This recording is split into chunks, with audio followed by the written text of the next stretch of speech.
현안이 너무 많아가지고요. 하나하나 뭐든 물어보세요. 짚어봐야 네. 될 것 같은데요. 제일 궁금해하실 소식입니다. 오늘 아침 조간들이 일제히 보도를 했는데요. 네. 원래 뭐 3월 경질설이 계속 있긴 했어요. 틸러슨 장관이 해임이 됐습니다. 네. 알고 계셨나요? 요맘때 잘릴 거다. 그걸 제가 알 리가 없죠. 예, 그럴 리는 절대 없고요.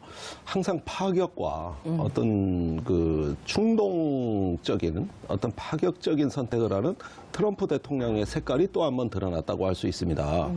그런데 폼페이오 이제 신임 국무장관이 임명이 되고 네. 그동안에 대북 대화론자로 알려졌던 틸러슨의 경질이 그러니까요. 이게 뭐 북미 간의 대화의 적신호 아니냐. 이거 뭔가 북한에 대한 어떤 대화가 상당히 걸림돌이 조성된 거 아니냐. 이런 우리 언론이, 우려들이 많죠. 예, 양쪽의 보도가 있어요. 근데 저는 이렇게 생각합니다. 네. 지금 미국의 이런 갑작스러운 인사를 보는 국내 언론의 프레임이 주로 강경파냐 아니면은 유화론자, 대화파냐 네. 이런 시각으로 보는 경향이 있어요. 맞습니다. 그런데 그런 기준이 아닌 것 같습니다. 아하. 예, 가 인사하는 기준은 그게 아니에요. 속도감인 것 같습니다. 속도감. 속도감. 강경파도 있고 대화론자도 있고 다 네. 북한 문제에 대한 나름대로 처방이 있는데 예. 바로 문제를 해결할 사람이 중요하지. 신중한 대화론자, 신중한 전쟁론자 둘 다 필요 없다 이거예요. 아. 그러니까 이 틸러슨 같은 경우는 대북 대화론자기는 합니다만은 천천히 밥을 서서히 뜸들여서 옳은 길을 찾아서 네. 이렇게 돌다리도 두들겨 보가는 신중파에 오히려 가까웠어요. 그러다 보니까 네. 성격 급한 트럼프의 취향에 안 맞는 겁니다, 이게. 그럼 이 사람 왜 썼어요, 그럼 초기에? 이런 사람도 필요할 거라고 생각해서. 예, 그런데 네. 왜 썼느냐에 대한 이유는 없어요. 네. 예, 그거는 트럼프가 네. 초기에 외교 안보에 대해 뭘 아는 사람도 아니고 자기가 그때만 하더라도 이제 어떤 그 하나의 진용을 갖춘다는 점에서 네. 인재 등용을 균형 있게 한 것이겠죠. 그러나 제가 보기엔 이렇습니다. 이 이후에 저는 이제 매티스 국방장관도 위험해졌다고 봅니다. 예. 왜 그렇게 보십니까? 왜 그러냐? 예. 매티스는 처음에 우리 국내에 알려지기는 별명이 매드독, 예, 미친 개. 예. 예, 조금 참 입에 올리긴 거시기 하지만은 그런 별명을 가진 예. 이건 뭐 확실하게 북한을 조지는 말하자면은 그 물어뜯을 사냥개로 알았어요. 네. 그러나 막상 만나보니까 책을 뭐 수천 권을 집에다가 장서를 쌓아놓고 읽는. 그래서 저는 최근에 매티스 장관이 읽었다는 책을 다 찾아냈습니다. 특히 한국전쟁 관련해서. 네. 제가 지고 싶은 사람은 아니니까 그 책을 또 읽느라고 고생 많이 했어요. 매티스도 읽었다는데 나도 읽어야겠다. 그 와중에 그 워딩을 이제 서서히 이해하게 됐는데 네. 북한에 대한 전쟁을 입에 올리는데 신중하라. 이 메시지입니다. 예. 그러니까 트럼프 대통령 입장에서는 북한에 대한 코피 전략? 이건 사실은 미국 정부가 먼저 쓴 말이 아니에요. 언론이 먼저 쓴 말인데 예. 좀 뭔가 두들겨서 부셔가지고 해결하든지 네. 아니면 화끈하게 협상을 하든지 이래야 되는데 예. 국방부에다가 뭘 물으면 네. 펜타곤이 국방부가 지금 북한하고의 그 전쟁 여부는 신중해야 신중해야 됩니다. 된다. 그래서 입에 그 올릴 일이 얘기는 아니다. 됐고 예. 그게 아니라 북한에 대한 공격 계획을 갖고 오세요. 예. 일단 계획을 갖고 있을 거 아니야. 예. 이렇게 얘기를 하면 펜타곤은 예. 이런 계획을 보고하면 트럼프가 진짜 할 것 같거든. 그래서 보고를 안 하는 거야 지금도. 진짜예요? 예, 정말요? 진짜예요. 그러니까 백악관 주도로 대북 공격 얘기가 나왔던 겁니다. 뭐 참수 작전 같은 예. 코피 전략 또 예. 뭐 제2의 군사 옵션 이런 것들이 나왔는데 근데 매티스가 굉장히 신중한 인물인 게 맞습니다. 그래서 세간에는 네. 매티스가 경질되지 않을까 이런 관측들이 많았어요. 네. 자 그러면 종합을 해보죠. 국방부가 온건팝니까? 그럴 수가 없을 것 같은데 강경파일 아니죠. 것 같은데. 강경파죠. 예. 예. 그런데 신중하단 말이죠. 신중한 걸 못 견디는 성격일까요? 그렇죠. 신중한 걸 못 견디는 거예요. 예. 트럼프의 그 인생관, 세계관은 뭐냐면은 속전속결. 대응책이란 건 필요가 없다. 해결책이 필요할 뿐이다. 그리고 돌파해서 목표를 단시간 내에 성취하는 이런 어떤 그 세계관이거든요. 위험해 보이는데. 그러니까 이게 위험하기로 따지면 한정없이 위험하고 예. 또 그거를 교착 상태, 논리적인 접근이 안 돼서 안 풀리는 상태에서는 예. 의외로 다른 정치적 상상력이 필요할 때가 있잖아요. 예. 그렇게 되니까 전혀 안 될 것 같은 남북회담, 북미회담이 되는 이 와중에 예. 보니까 미적지근하고 저 월급 받고 제 노릇하는 거냐 쟤. 이런 불만이 트럼프한테 꽉 찬 게 온건파 강경파를 가리지 않고 빨리빨리 행동 안 하고 해결책 안 나오는 거를 이렇게 그 도외시하는. 그래서 뭔가 좀 이거 저 진행이 돼야 11월 중간선거에서 성과를 낼 거 트럼프 아니냐. 최대 관심입니다. 중간선거가. 그렇겠죠. 거기서 뭔가 나도 국민들한테 이렇게 내보일 게 필요한데 이런 내 사정은 몰라주고 뭐 천천히 하자. 무슨 국제정치 이론을 따지고 무슨 대화와 협상의 기술을 이야기하고 압박과 제재를 이야기하는데 그게 언제 될지도 모르고. 그러니까 됐고 해결책. 당장의 솔루션을 해결책, 갖고 와. 솔루션을 가져와. 이렇게 되는 거예요. 결과로 말해. 과정으로 말하지 마. 이런 게 인사의 기본 배경이라고 저는 봐요.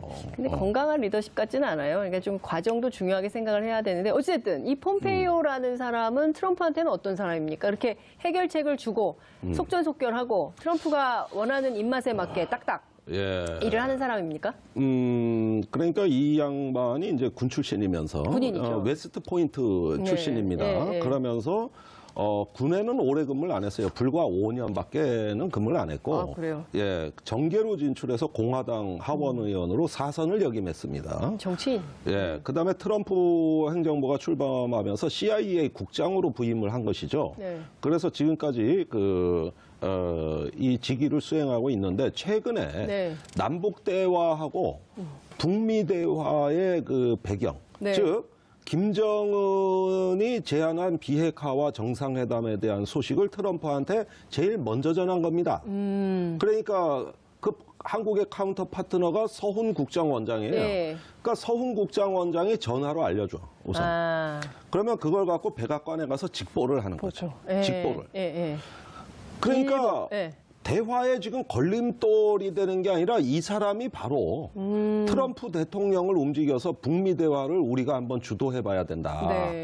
이런 그 이니셔티브를 최초로 트럼프한테 만들어준 사람이기 때문에 오히려 북미 대화에 저는 기대할 게 있다. 그러면 서훈 폼페이오 라인이 김여정 부부장이 특사로 왔을 때도 그때도 뒤에서 북한하고 미국하고 대화를 하려고 하는 역할을 폼페이오가 했었다. 모니터링했다. 이런 그렇습니다. 얘기가 나오고 있거든요. 가장 미국에서 소식을 빨리 듣고 정확히 하는 사람입니다. 우리 입장에서 보면 남북 정상회담, 북미 정상회담에 훨씬 도움이 되는 사람이다. 이렇게 볼 수 있을까요?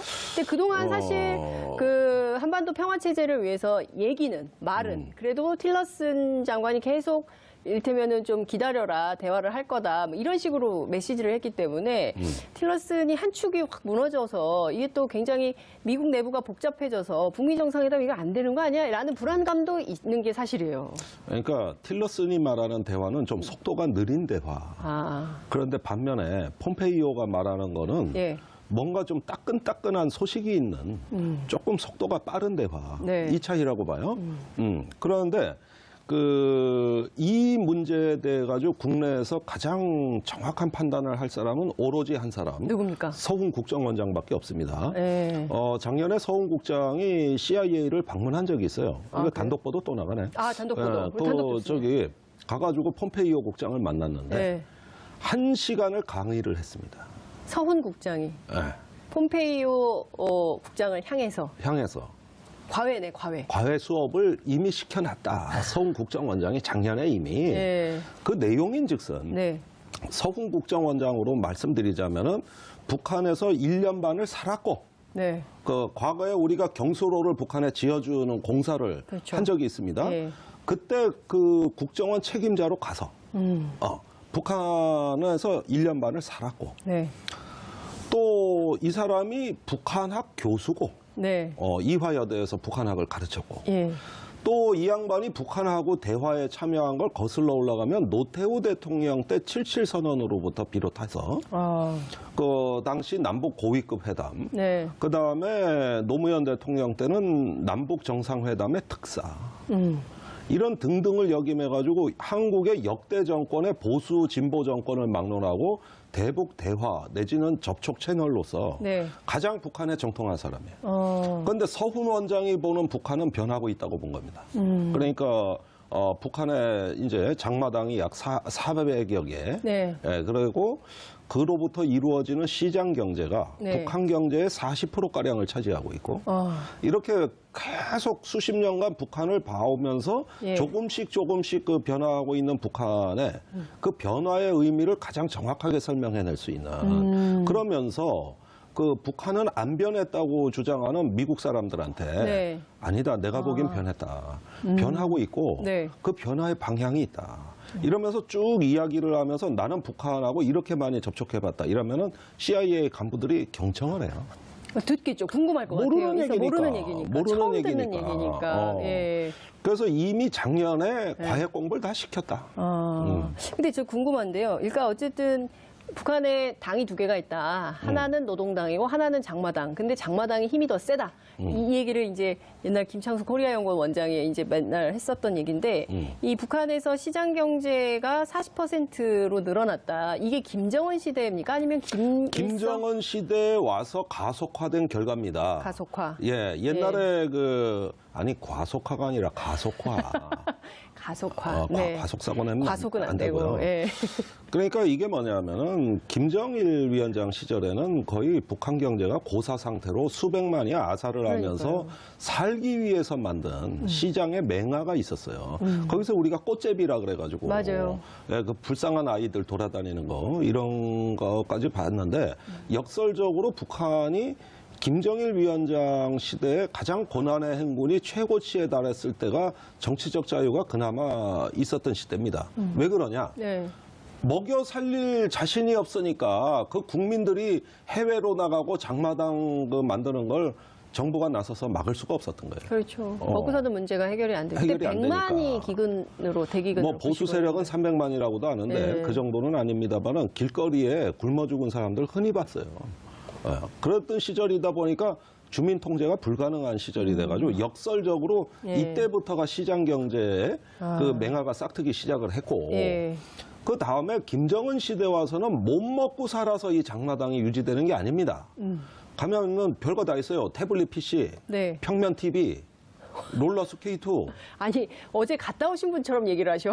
내가 베이징에서 봤는데 네. 북한으로 보찜 싸서 그 베이징 공항에서 그 보따리 고려공항 장수들. 기다리는 그 북한 사람들이 등짐을 지고 있는데 그건 뭡니까? 그러니까 이거 평면 TV고요. 우리 아들 갖다 주려는 태블릿 PC고요. 네. 이거 게임기고요. 네. 이 얘기를 북한이 지금 휴대폰 400만 대 시대인데 예, 북한의 휴대폰 400만 대. 예. 이집트 회사가 들어가 통신 사업 하고 있어요. 지금요. 예, 그다음에 북한은 3G부터 출발했어요. 우리 2G 폰? 2G 폰부터. 북한 사람 갖다 줘도 안 써. 왜냐하면 3G부터 시작했기 때문에. 3G부터 예. 시작했기 때문에. 예. 그러니까 북한 사람이 나만 2G 휴대폰 보고 이런 걸 어떻게 씁니까? 요라고.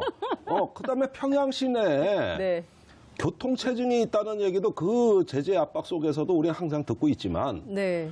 와인바에 가니까 전 세계 와인이 다 있더라는 거죠.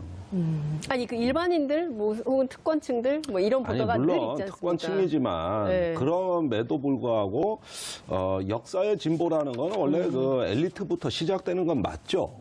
그러니까 북한판 부르주아, 네. 즉 붉은 자본가라고 얘기하는 장마당 세력이 있었던 겁니다. 네. 이걸 한번 화폐개혁으로 위축시켰던 건 사실이지만 예. 다시 살아나서 김정은 시대 와가지고는 장마당과 네. 그다음에 경제관리 개선 조치라 그래가지고 그 농장에서 이제는 국가에는 산만 갖다 주고 네. 실을 자기가 먹는다고. 그러니까 우리는 국가에 세금만 내고 이거 분배를 자율적으로 할 수 있는 네. 이런 시스템으로 바뀐 게 북한 경제의 가장 중요하고 결정적인 변화였어요. 그러면은 서훈 원장이 미국의 CIA의 그 폼페오 국장에게 과외를 할 때 북한이 변화하고 있고 그 변화의 방향은 분명하다라고 했을 때 이 변화의 방향은 어느 정도입니까? 그러니까 중국식 사회주의 아니면은 개혁 개방을 토대로 한 자본주의? 그런데 어떤 노선일까요? 중국식 사회주의는 일련의 수정주의 세력이 만들어낸 예. 그 경제 개혁 개방이죠. 예. 그건 등소평 때부터 이제 수정주의 세력들이 기존의 그 교조적 논리를 깨부수면서 네. 새로운 생존 전략을 짠 거 아니겠어요? 근데 북한에는 수정주의 세력이 없습니다. 지금의 어떤 권력을 대체할 만한 네. 수정주의 세력이 없어요. 그런데 중국은 있었던 겁니다. 이게 차이입니다. 그러니까 정치적 변화라는 건 그렇게 크게 기대할 수가 없고 네. 다만 어떤 정책의 변화를 기대할 수 있는 것이죠. 정책의 변화. 그러면은 집권 초에 2012년경에 김정은이 무슨 말을 했냐면은 네. 도대체 인민들을 먹여 살리는 좋은 방법이 있다면 자본주의 국가건 적대국가건 가리지 말고 좀 좋은 거 있으면 다 배워라. 아, 정말요? 이렇게 얘기했어요. 그때가 우리가 어쩌면 남북 관계가 저 새로운 지도자로 인해서 잘 풀리는 거 아니냐고 기대감을 갖게 만든 시절이었습니다. 네. 그런데 이제 그 뒤에 다시 그 선대로 돌아가서 핵미사일 쪽으로 경도되면서 그 초기에 얘기했던 개혁적 발언들이 무색해진 겁니다. 그래서 김정은은 오히려 더 정통 교조 아니냐 네, 그렇죠. 이런 의심을 했던 거 아니겠어요? 근데 최근에 보면 네. 다시 초기로 돌아가는 것 같다. 그러면 북한도 자본주의할 가능성이 있다?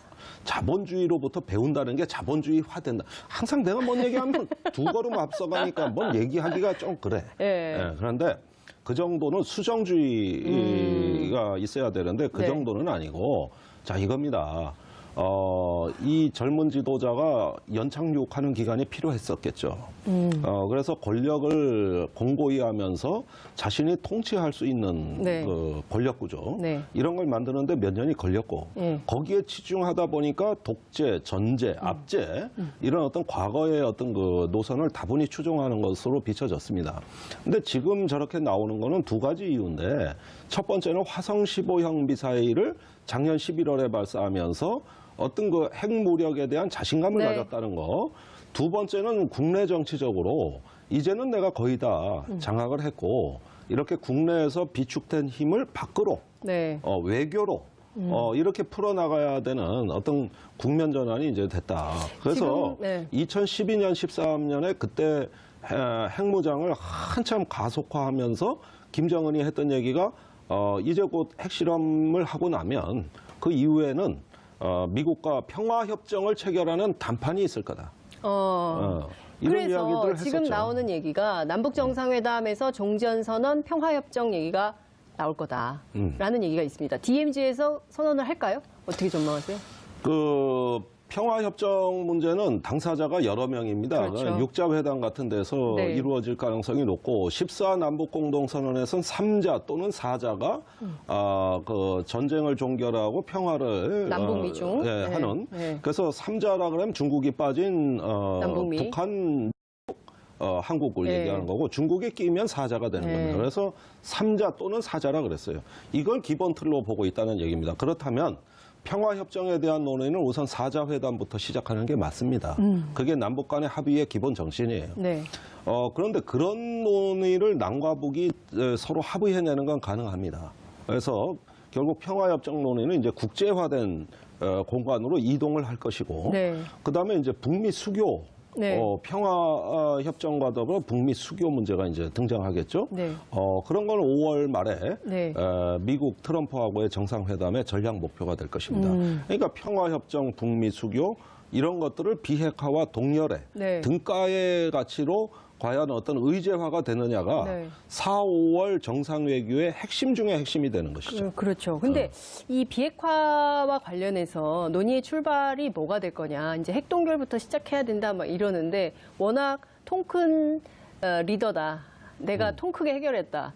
부시도 해결 못하고 오바마도 해결 못하고 클린턴도 못한 걸 내가 했다라는 과시 욕구가 강한 트럼프가 어느 정도에서 비핵화 문제와 관련해서 북한과 담판을 지을 것인가. 네. 그러니까 저는 뭐 국내 여론 또는 트럼프에 대해서 좀 걱정하는 건 뭐냐면은 네.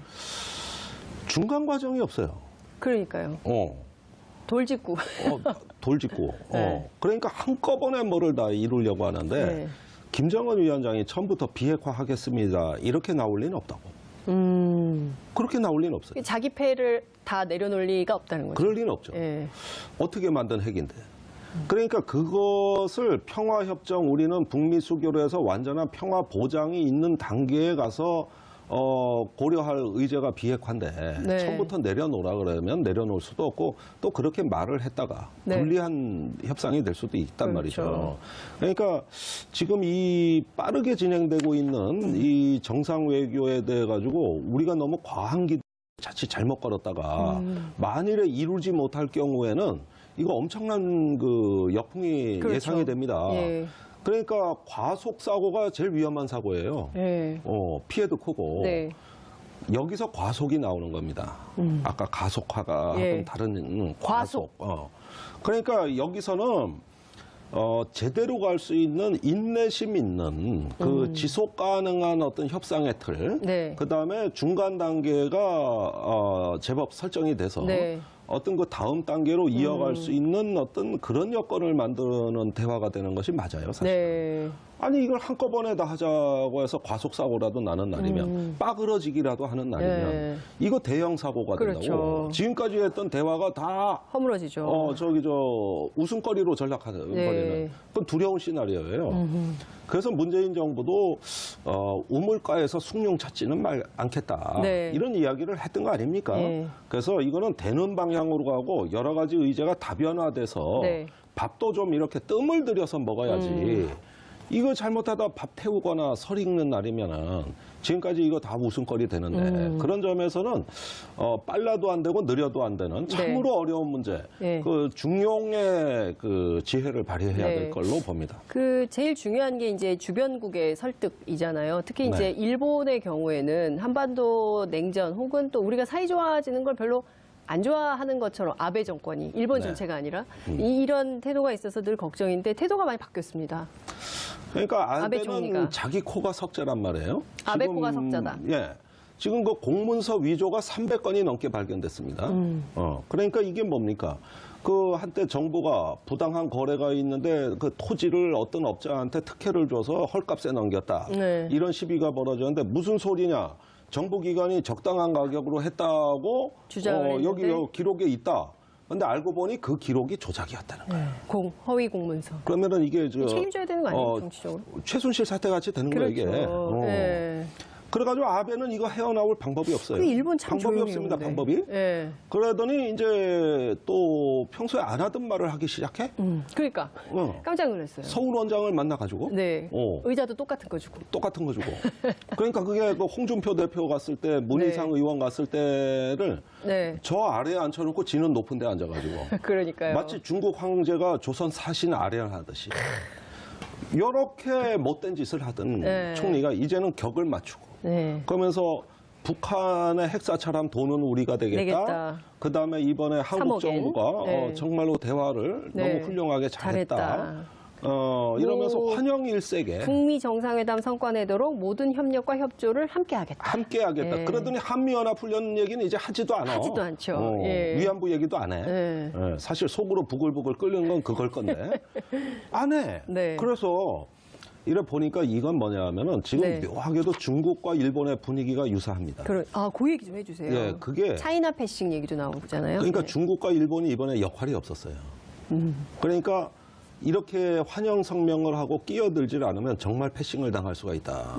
환영 성명이라도 내야 된다. 내면서 예. 도대체 어떻게 된 일이냐 하고 나도 이렇게 잘 될 줄 알았어.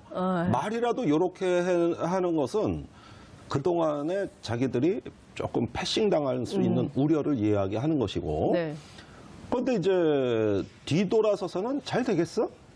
이 분위기로 바뀌는 거야. 면전에서는 저기 그렇게 얘기를 해놓고 외교적으로는 막 굉장히 칭찬을 하고 그게 뒤돌아서는 딴소리한다 이거죠. 엊그제 인민일보 논조예요. 인민일보 논조. 예. 그다음에 저기 중국에 그 최근에 중요 인물이 갔다 와가지고 예. 중국의 꽤 높은 책임자를 만나고 도착하면서 공항에서 저한테 다급하게 전화가 왔어요. 누가 전화를 했습니까? 그건 내가 뭐 밝힐 수가 수는 없죠. 없고. 예. 높은 사람? 뭐 그냥 현역 정치인이라고만 이해해 주세요. 현역 정치인. 예. 그런데 의외로 중국 가가지고 예. 니들 잘 되겠냐? 한 번 회담으로 뭐가 이루어지겠냐? 이런 비꼬는 얘기를 많이 들었다. 어머. 이게 어찌된 일이냐? 중국이요? 성명은 무슨 뭐 단단한 얼음이 녹고 화창한 봄이 오고 시진핑이 그렇게 얘기를 했는데. 호박씨 까는 거예요. 그러니까 저기 보라고. 네. 이 심리는 이중 심리라는 겁니다. 이게 예. 패싱이에요. 맨날 싸우던데 네. 저 싸우던 애들끼리 친해져. 셈이 난단 말이야. 셈이 난다. 그래가지고 내가 같이 놀면 되는데 셈 패싱될 부리지 수가 말고. 있다. 예. 그런데 이번에 전혀 역할이 없었던 거야. 예. 중국, 일본이 뭘 했습니까? 한국이 맞습니다. 다 했지. 그렇죠. 한국이 다 했죠. 이러니까 이거 고민되는 겁니다. 거기에다가 일각에서는 지금 벌써 성급한 농객들은 네. 이제 저 미국하고 북한이 친해지면 네. 역으로 힘을 합쳐 중국 견제라도 하는 날이 온다든가. 미국이 힘을 합쳐서 중국 견제하는 날이 오면 그게 클린턴 정부 때 실제로 벌어진 일이에요.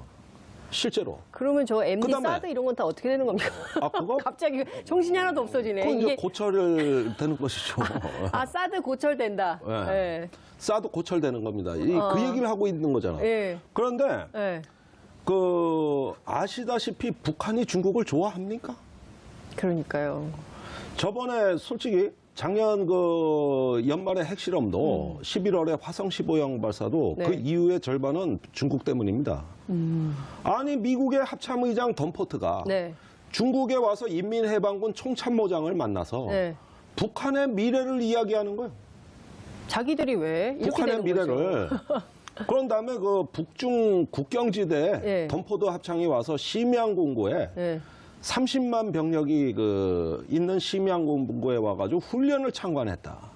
그런데 그 심양 공고의 핵심 목표가 유사시 북한 진입입니다. 이건 미국 합참의장한테 보여줬어요. 우리가 이렇게까지 그때 북한에서 나온 성명이 중국에 향해서 개구리 올챙이적 생각 못한다. 니들이 언제부터 핵보유국이라고. 네. 한국전쟁 때 우리 핵 없는 맨주먹으로 같이 싸운 사이에 이제 좀 강대국 되고 핵 좀 가졌다고 우리를 이렇게 무시하는 거냐? 이러면서 우리 가만 못 있어. 이래놓고 일주일 뒤에 쏜 겁니다. 일주일 뒤에. 그러니까 북한이 핵을 개발하고 미사일을 개발하는 게 다들 미국 때문이라고만 알고 계시는데 그렇죠. 국내 여론은 그렇다기보다는 철저히 그렇죠. 철저히 그래야 되는데 예. 그거보다는 포위되어 있다는 이런 고립감이 핵실험의 진짜 이유라고 봐야 되는 네. 겁니다. 여기엔 중국도 포함돼 있어요. 예. 그러니까 뭡니까? 포위 심성 이거 국제 정치학의 어려운 용어 하는 건데 네. 영어로 시즈 멘탈리티라고 하는 건데 네. 이거를 진짜 어려운 얘기. 외우려고 하지 마세요. 네, 외워보려고. 외워봤자 쓸데없는 얘기. 그런데 그 얘기는 고립돼 있고 포위되어 있을 때 자기의 행동의 자유를 확보하기 위해 대량 살상 무기에 경도된다는 겁니다. 이스라엘이 3억의 중동 인구에 포위돼 있잖아요. 그렇죠. 그래서 핵을 200기나 갖고 있는 겁니다. 생존을 위해서. 미국도 우리를 안 도와줄 거라고 보고 그래서 고립감 때문에 핵을 개발하는 거거든 주로. 그러니까 북한이 바로 그런 딱 전형적 그 케이스가 된 거예요. 예. 자 그러면은 이번에 미국하고 대화를 네. 하는데 중국이 늘상 했던 얘기니까 환영 성명을 그럼 발표해야지 다른 말 합니까? 그런데 돌아서서 그러는 기류가 지금 중국, 일본이 똑같이 나타나고 있다는 것이지. 예. 예. 그 명진 스님께서 예. 북한에 가서 들은 얘기가 우리가 핵무기를 개발하려고 하는 이유는 비단 미국 때문만이 아니다. 중국이 우리한테 영원히 잘해줄 거라고 생각 안 한다. 이런 얘기를 해서 깜짝 놀라셨다는 거예요. 아니 남북 정상회담 때 네. 김정일 위원장이 노무현 대통령한테 첫 얘기가 뭐였느냐? 중국이 동북 삼성, 사성 얘기를 하면서 우리를 어찌 해보려고 하면서 대만을 중국이 먹고 네. 미국이 북한을 먹고 이런 걸 갖고 우리를 어찌 해보려고 거래를 한다는 이야기를 듣고 있습니다. 이러니까 듣고 있던 노무현 대통령이 처음 듣는 얘기거든. 예. 거의 기절할 뻔했다는 거 아니에요. 그 전에 정동영 장관이 또 네, 갔다 김정일 왔잖아요. 특사로 갔을 때 그때도 똑같은 얘기를 했대요. 중국 규탄하는 얘기부터 끝냈더라는 거야. 그러니까 북한을 가가지고 영독으로 예. 지도부를 만난 사람들은 예. 북한하고 대화할 때 가장 충격적으로 들리는 이야기가 주로 이 얘기입니다. 그러면서 야, 이 얘기 처음 남하고 듣네. 친하고 미국하고 가끔 잘하는 건 뭐냐면 중국 흉보기 위해서예요. 그런 겁니다. 예. 그러니까 삼각관계, 사각관계, 그러니까 우리 역사를 인간관계도 보면 꼭 우리에게 그렇진 않잖아요. 중국이 우리 역사를 되짚어 보면 그죠? 근데 이제 그래서 얘기하긴 그렇지만 예. 이익을 중시하는 중국인의 심성상 네. 또 거래와 협상에 능한 어떤 중국 상인들 유명하잖아요. 그럼요. 예. 이게 이제 저기 유럽에서는 유대인 상인하고 그렇죠. 비슷한 예. 이미지로 그렇게 되는데 결코 남는 장사라지 미치지는 않을 것이다. 근데 중요한 것은 어쨌든 우리가 잘 살려면 남도 북도 평화 체제를 만들어서 동북아에 좀 잘해보려면 좀 이웃들이 좀 도와주고 네. 좀 같이 좀 협력하고 이런 그림을 만들어야 되잖아요. 우리가 좀 설득해야 되는 측면도 있을까요? 이렇게 뒤에서 그거는- 딴소리 나오면 이거 곤란한데요. 그죠? 저는 문재인 정부가 천운을 맞이했다. 천운 정말 운이 좋은 정부다. 실력이 좋은 건 아닙니까? 김대중 노무현 대통령 때 그렇게 노력을 했어도 네. 겨우 될뚱말뚱했는데 이 정부 불과 1년도 안 됐습니다. 그러니까요. 임기 그동안 초에요. 노력했으면 얼마나 했겠습니까? 10개월. 얼마나. 예. 겨우 이 기간에 노력만 갖고 이게 된다고 보십니까? 최고의 지도. 아무리 공부 잘해도 운 나쁘면 안 된다 이런 얘기가 있죠. 안 나빠. 군대에서 운장, 덕장, 지장, 용장 많잖아요. 네. 설문조사에서 최고의 장수가 누구냐 그러면 80% 이상이 운장이라 그래. 웃장. 운장. 네. 그래서 문 대통령은 네. 운장이다. 그래서 한반도 운전자론 얘기. 그러니까 운전자 네. 얘기하니까 운전자가 된 게 아니라 네. 지금은 사진도 찍어주고 설명도 해주고 가이드도 해주고 운전까지 하는. 그러니까 운전사로는 오히려 약과고 네. 여러 가지 다 해야 되는. 여러 가지 다 하는 그런 운전자가 돼버렸어요. 예. 예. 근데 어떻습니까? 그러니까 한 번도 가보지 않은 길이잖아요. 네. 우리 역사에서. 그리고 북미 정상회담은 사실 생각도 못했던 그림인데 이 됐어요. 그래서 뭐 판문점에서 하네, 평양에서 하네, 뭐 제주에서 하네, 워싱턴에서 하네, 뭐 이렇게 말들이 많고 중간에 이렇게 또 틸러슨이 해임되면서 이것도 이게 어그러지는 거 아니야? 그러니까 굉장히 조심조심 하면서 4월 말, 5월 초, 5월 언제 할지 모르겠지만 그 기간을 좀 기다려야 되는데 이게 실무협상 좀 시작해야 되는데 그런 신호는 안 보이는 것 같아요. 그런데 평창 올림픽 때도 네. 그런 뭐 왜 군사회담 안 열리냐 뭐 안 열리냐 하지만 실제로는 진행되고 있었잖아요. 네. 그때 이것도 진짜 오늘 또 단독 보도네. 세 번째 단독. 저기 네. 김영철을 문 대통령이 만났습니다. 만났죠. 만났는데 예. 비공개로 그때 만났습니다. 우리가 남북 대화에 11가지 의제를 전달합니다. 11가지 의제를. 잠깐만. 문재인 대통령이 김영철 위원장에게 남북 대화의 의제 11가지. 11가지. 아. 여기에 뭐 비핵화 대화, 한미 군사 연습, 뭐 네. 이산가족 상봉, 또 뭐 북미 정상회담 뭐 등등 이렇게 관심사가 이거다. 네. 해가지고 11가지를 전달했어요. 그러고 이제 김영철이 올라갑니다. 그거 들고. 네. 갔는데 네. 우리 특사가 올라가니까 그렇죠. 설명도 하기 전에 본인이 먼저 답안지를 탁탁 내놓는데 11개 우리가 문제 내준 거에 대한 정답 네. 예컨대 네. 한미 군사연습 같은 경우도 북한이 먼저 얘기를 꺼내면서 아니고 한미 군사연습 그거 걱정하시는 것 같던데 그거 문재인 대통령이 할 수밖에 없는 거 아니냐. 네. 그거 어떻게 중단하냐. 와. 그러니까 그 문제 됐고 네. 그 NSC 회의는 어떻게 된 겁니까? 그 다음에 이제 저기 네. 내가 새벽잠. 네. 문 대통령이 새벽에 지하실로 뛰어내려가는 일 없도록 하겠다. 그게 이야. 이제 그 지하실의 지하 벙커 예. 얘기. 이런 벙커. 걸 갖다가 팍팍 푸는 바람에 그날 만찬까지 거의 4시간 가까이 만났다 그러지만 네, 4시간 넘게, 4시간 6시간 11분. 합의하는 거는 그렇게 뭐 논쟁이랄까 설전 없이 즉시 됐다는 거 아니에요. 6개 항이요? 11개 항이요? 아니 그 6개 전체 합의안 아니 6개 나온 거. 예. 11개 중에 6개를 걔는? 특사단이 와서 깐 거지. 그리고 나머지 숨겨둔 나머지는 게 있단 말이야. 어떻게 숨겨둔 거. 숨겨둔 거. 그 중에 일부를 미국 가서 깐 거고. 이야. 그러고 다 깠을까? 남은 게 있겠죠? 또 남은 게 있다 이거지. 뭘까요, 그건? 그건 내가 얘기 못해. 시간이 다 됐어요. 이게 다가 아니라는 거야. 제가 본 다가 아니고. 김종대의 전략 자산은 늘 다음 주에 계속 컨티뉴. 예. 안 보고는 못 배겨. 큰일 났다. 지금 예. 많은 시청자분들께서 역시 김종대는 재밌어. 잘 되고 있습니다. 예. 남북관계. 예. 지금 중차대한 국면에서 폼페이오 같은 스타일이 뭔가 성과를 낼 수도 있습니다. 이런 의견들 많이 들어와 있습니다. 네. 아버님. 다음 네. 주에 계속. 이거 굉장히 흥미진진한 얘기인데요. 네. 오늘 단독 감사합니다. 예, 감사합니다. 네, 다음 주에 뵙겠습니다. 예, 고맙습니다. 아니면 김정은 시대에 와서 가속화된 결과입니다. 가속화. 예, 옛날에 과속화가 아니라 가속화. 가속화. 네. 과속 사고 내면 과속은 안 되고요. 되고. 예. 그러니까 이게 뭐냐면은 김정일 위원장 시절에는 거의 북한 경제가 고사 상태로 수백만이 아사를 하면서 살기 위해서 만든 시장에 맹아가 있었어요. 거기서 우리가 꽃제비라 그래가지고 맞아요. 예, 그 불쌍한 아이들 돌아다니는 거 이런 거까지 봤는데 역설적으로 북한이 김정일 위원장 시대에 가장 고난의 행군이 최고치에 달했을 때가 정치적 자유가 그나마 있었던 시대입니다. 왜 그러냐? 네. 먹여 살릴 자신이 없으니까 그 국민들이 해외로 나가고 장마당 만드는 걸 정부가 나서서 막을 수가 없었던 거예요. 그렇죠. 거기서도 문제가 해결이 안 되고. 해결이 안 100만이 되니까. 기근으로 대기근으로 뭐 보수 세력은 300만이라고도 하는데 네. 그 정도는 아닙니다만은 길거리에 굶어 죽은 사람들 흔히 봤어요. 그랬던 시절이다 보니까 주민 통제가 불가능한 시절이 돼가지고 역설적으로 예. 이때부터가 시장 경제에 그 맹아가 싹트기 시작을 했고 예. 그 다음에 김정은 시대 와서는 못 먹고 살아서 이 장마당이 유지되는 게 아닙니다. 가면은 별거 다 있어요. 태블릿 PC, 네. 평면 TV, 롤러 스케이트. 아니, 어제 갔다 오신 분처럼 얘기를 하셔. 내가 베이징에서 봤는데 네. 북한으로 보찜 싸서 그 베이징 공항에서 그 보따리 고려공항 기다리는 그 북한 사람들이 등짐을 지고 있는데 그건 뭡니까? 그러니까 이거 평면 TV고요. 우리 아들 갖다 주려는 태블릿 PC고요. 이거 게임기고요. 네.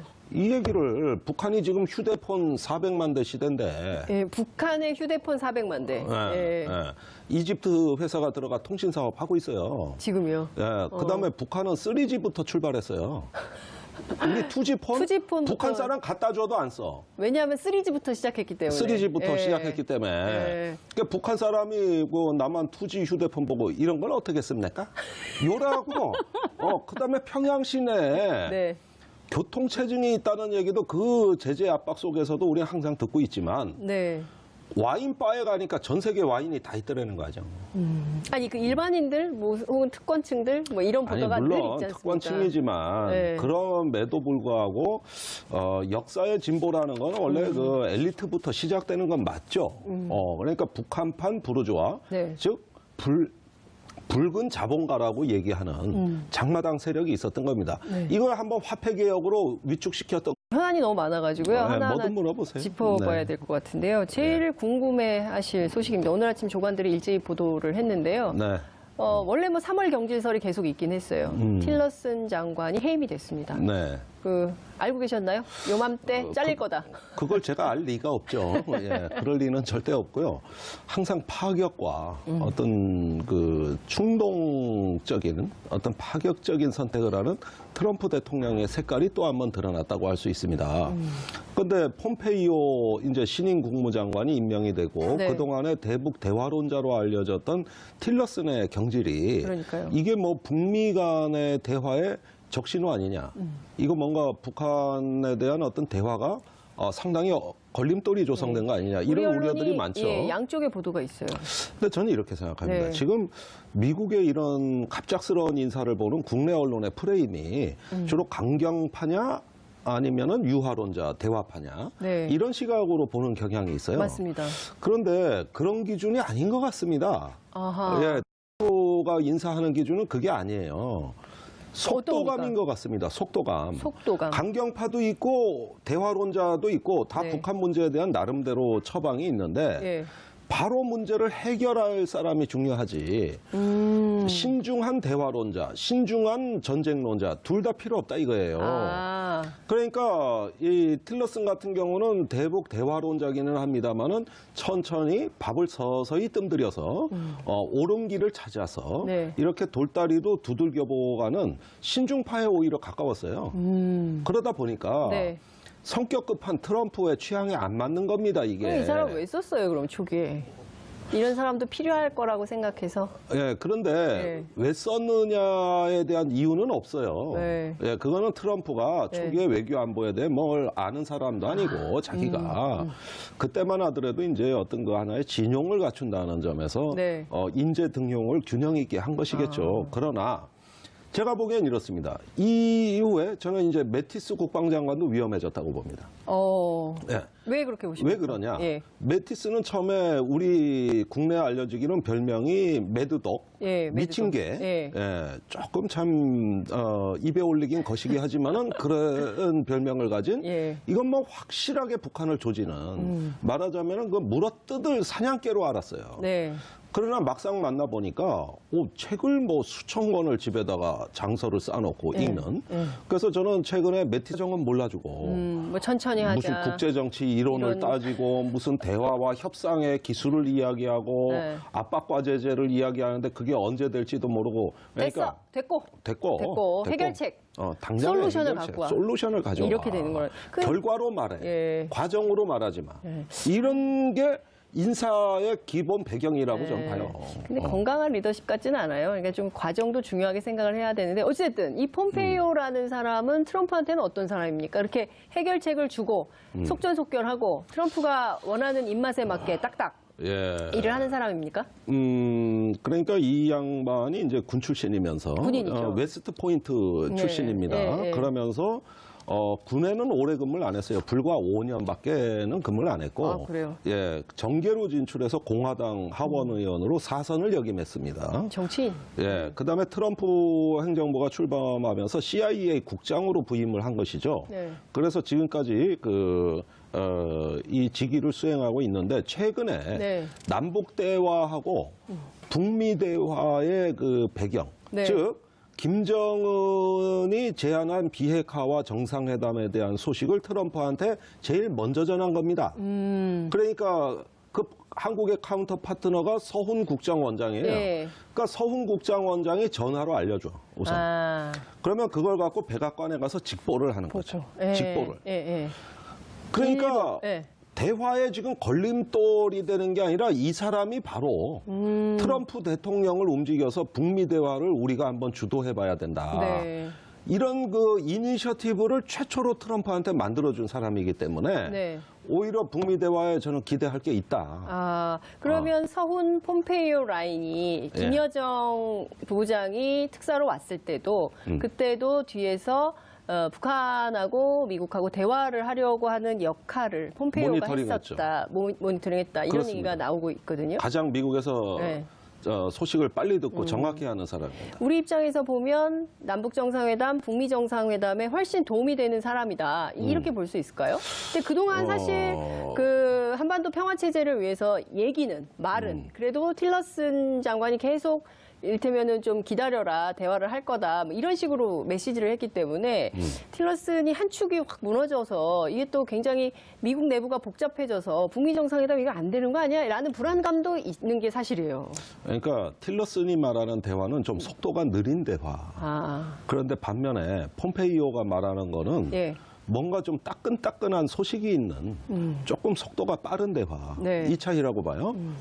그런데 이 문제에 대해 가지고 국내에서 가장 정확한 판단을 할 사람은 오로지 한 사람. 누굽니까? 서훈 국정원장밖에 없습니다.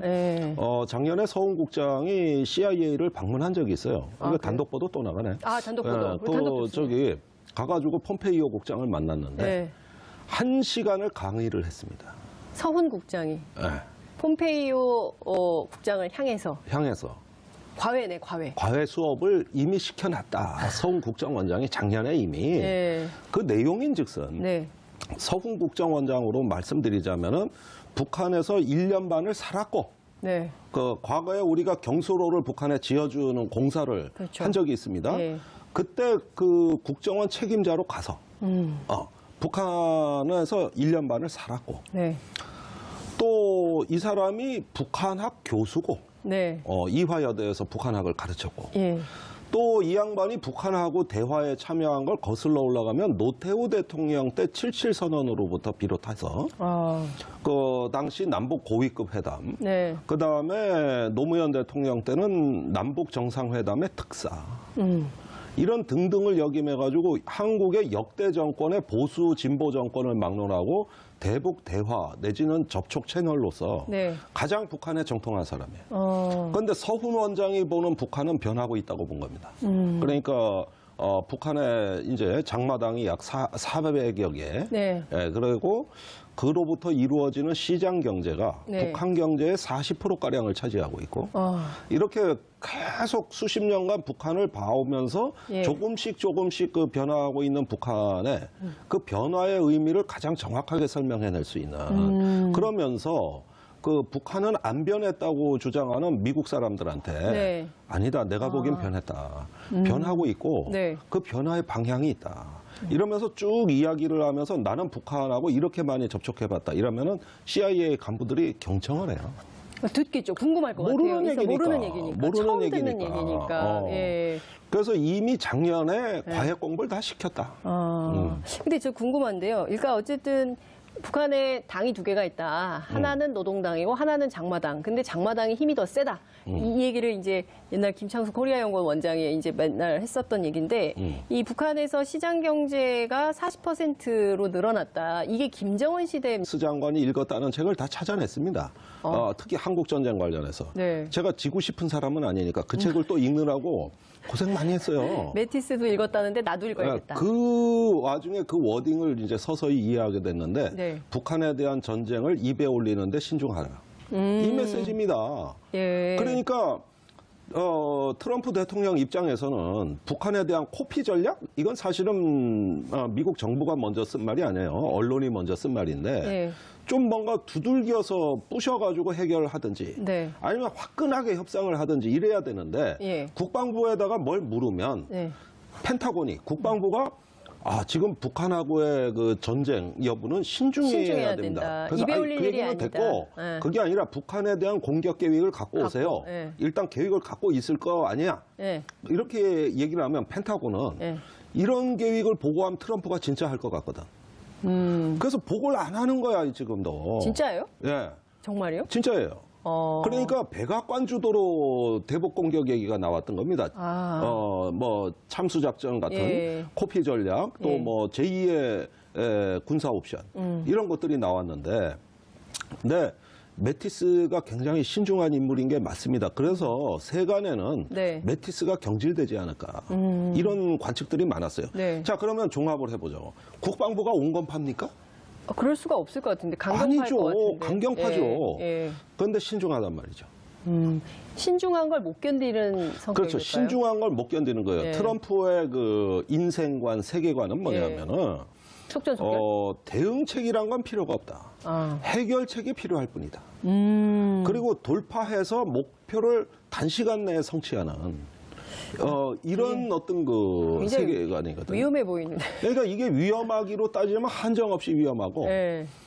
또 그거를 도착 상태, 논리적인 접근이 안 돼서 안 풀리는 상태에서는 예. 의외로 다른 정치적 상상력이 필요할 때가 있잖아요. 예. 그렇게 되니까 전혀 안 될 것 같은 남북회담, 북미회담이 되는 이 와중에 예. 보니까 미적지근하고 저 월급 받고 제 노릇하는 거냐, 쟤.